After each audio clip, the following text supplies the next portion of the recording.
비관적인 시각 보세요.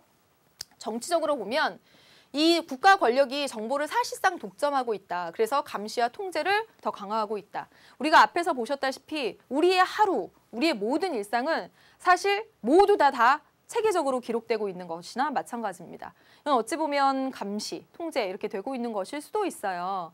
그런 것들 생각하면 정말 무섭다는 생각이 들죠. 그렇죠? 그리고 몇 강에서도 선생님이 말씀드렸다시피 저의 신용 정보, 저의 은행 거래 실적, 그다음에 뭐 휴대폰 사용 요금을 얼마나 밀렸는지 아닌지 이런 모든 것들도 기록돼서 내 등급화 딱 되고 있다라고 말씀드렸잖아요. 그런 거 보면 국가가 저의 정보, 모든 국민에 관한 정보를 독점해서 감시하고 통제하고 관리하고 있다라는 것도 무시할 수 없는 거죠.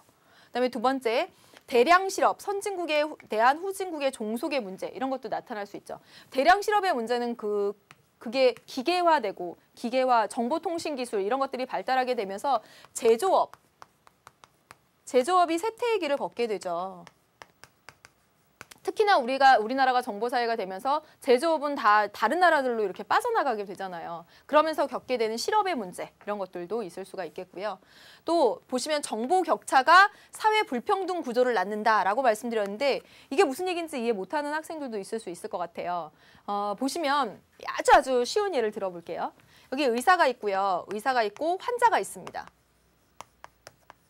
왜 환자는 의사한테 쩔쩔맬까요? 이유가 뭘까요? 자, 보세요. 이 환자의 상태, 질병의 상태, 그 정보를 누구만 갖고 있기 때문이에요? 의사만 갖고 있기 때문입니다.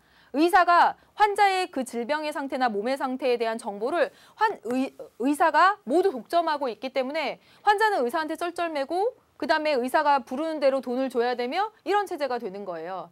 정보가 불평등하게 되어 있으면 불평등한 사회 구조를 정보가 어느 한쪽에 독점되어 있으면 불평등한 사회 구조가 이렇게 정착되게 되는 거죠.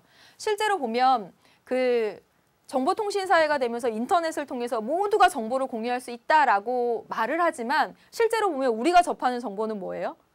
인터넷 연애, 신문, 신문에서 말해주는 것. 그다음에 연애 정보, 그런 기사 외에는 고급적인 정보에는 사실 우리가 접근하기 어렵습니다. 정말 고위층이 고급 정보를 가지고 일반 대중들은 정말 하급 정보를 가지는 셈일 수도 있고 또 보시면 지역별로 또 보면 또는 직업별로 보면 농촌 지역에 나이 많은 세대들은 정보 접근이 그만큼 더 어려워요. 이렇게 정보 격차가 생기면 사회 불평등 구조가 심화되는 그런 문제점도 생기게 되고 또 사생활 침해의 문제도 있죠.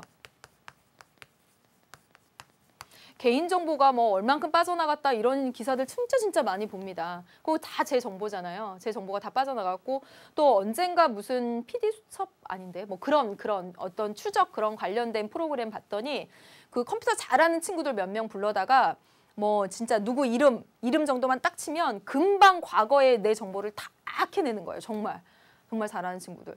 그런 거 되게 무섭더라고요. 그래서 이 정보사회에서 사생활 침해 그런 문제들도 있겠고 또 정보화 사회에서 많은 문화적 교류 그리고 우리 문화가 확장되어 가는 건 좋지만 반대 측면에서 보면 선진국의 문화가 물밀듯이 들어오고 전통 문화를 지키기 그만큼 어렵다라는 문제점들도 있다는 거죠.